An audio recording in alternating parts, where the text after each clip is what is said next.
नमस्कार. विद्याने काढलेली मेहंदी ही प्रियाच्या हातावर रंगलेली नसते, त्यामुळे प्रिया खूपच चिडलेली असते.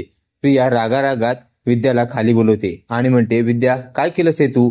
विद्या, अगं तू काढलेली मेहंदी अजिबात रंगलेली नाही, असं बोलून प्रिया खूपच चिडलेली असते. विद्या तिच्याकडे बघत असते आणि प्रिया रागारागात विद्याच्या कानाखाली मारते.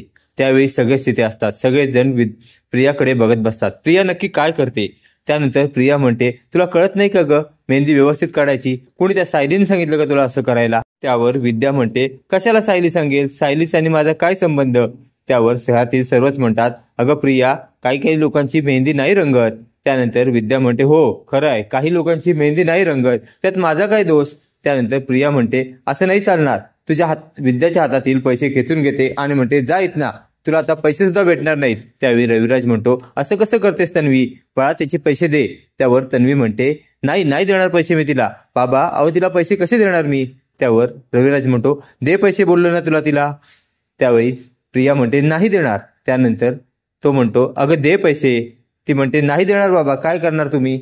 त्यानंतर तिथे कल्पना असते. कल्पना ही प्रियाच्या हातातील पैसे घेते आणि विद्याला देते आणि म्हणते, जा बाळा तू इथनं जा. त्यानंतर विद्या जाणार तेवढ्यात प्रिया म्हणते, जा म्हटले ना तुला, जा ना इथनं, आणि तिचा हात धरते आणि तिला घराबाहेर काढायला जाते. त्यावेळी रविराज खूपच चिडलेला असतो. रविराज म्हणतो, तन्वी तुला कळत नाही का, तू आता सासरच्यांसमोर सुद्धा खूप मोठा तमाशा करायला लागली आहेस. त्यावेळी तिथे पूर्णाजी असते. पूर्णाजी म्हणते, हे तन्वीचं वागणं काही मला पटलेलं नाही. त्यावेळी कल्पना म्हणते, अहो आई, हळूहळू शिकेल ती, तिला सुद्धा समजेल कसं वागायचं ते.